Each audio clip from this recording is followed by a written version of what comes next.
Breaking news చూస్తున్నాం. Farm house కేసుకు సంబంధించి సుప్రీంకోర్టు కీలక నిర్ణయం వెలువరించింది. తమ అరెస్టును సవాల్ చేస్తూ రామచంద్ర భారతి సహా ముగ్గురు నిందితులు దాఖలు చేసిన పిటిషన్ను తోసిపుచ్చింది.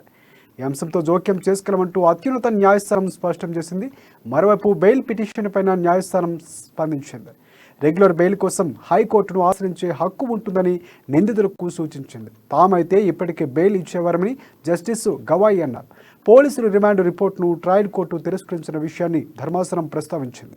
హైకోర్టు జడ్జి వ్యాఖ్యలు ఆక్షేపణీయమన్న సర్వోన్నత న్యాయస్థానం ఆయన చూపిన కారణాలు సంతృప్తికరంగా లేవని స్పష్టం చేసింది.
ఫామ్ హౌస్ కేసుకు సంబంధించి సుప్రీంకోర్టు కీలక నిర్ణయం వెలువరించింది. తమ అరెస్టును సవాలు చేస్తూ రామచంద్ర భారతి సహా ముగ్గురు నిందితులు దాఖలు చేసిన పిటిషన్ను తోసిపుచ్చింది.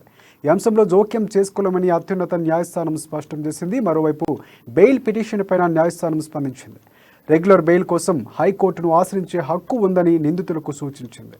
తామైతే ఇప్పటికే బెయిల్ ఇచ్చేవారమని జస్టిస్ గవాయి అన్నారు. పోలీసుల రిమాండ్ రిపోర్టును కూడా ట్రయల్ కోర్టు తిరస్కరించిన విషయాన్ని ధర్మాసనం ప్రస్తావించింది. హైకోర్టు జడ్జి వ్యాఖ్యలు ఆక్షేపణీయమన్న సర్వోన్నత న్యాయస్థానం ఆయన చూపిన కారణాలు సంతృప్తికరంగా లేవని స్పష్టం చేసింది. దీనిపై మరింత సమాచారాన్ని మా ప్రతినిధి లిఖిత్ అందిస్తారు. లిఖిత్, చెప్పండి. Thank you. ఫామ్ హౌస్ కేసుకు సంబంధించి సుప్రీంకోర్టు కీలక నిర్ణయం అయితే వెల్లడించింది. తమని అరెస్టు చేసి తమ అరెస్టు పైన సవాల్ చేస్తూ రామచంద్ర భారతితో సహా ముగ్గురు నిందితులు కూడా దాఖలు చేసిన పిటిషన్ను తిరస్కరించింది. ఈ అంశంలో మేము జోక్యం చేసుకోలేమని హైకోర్టు స్పష్టం చేసినప్పటికీ మరోవైపు బెయిల్ పిటిషన్ పై న్యాయస్థానం స్పందించింది. రెగ్యులర్ బెయిల్ కోసం హైకోర్టును ఆశ్రయించే హక్కు ఉందని నిందితులకైతే సూచనలు అయితే తెలిపింది. తామైతే ఇప్పటికే బెయిల్ ఇచ్చేవారమని జడ్జి కూడా చెప్పడం జరిగింది. పోలీసుల రిమాండ్ రిపోర్టు ట్రయల్ కోర్టు తిరస్కరించిన విషయం అయితే ధర్మాసనం ప్రస్తావించింది.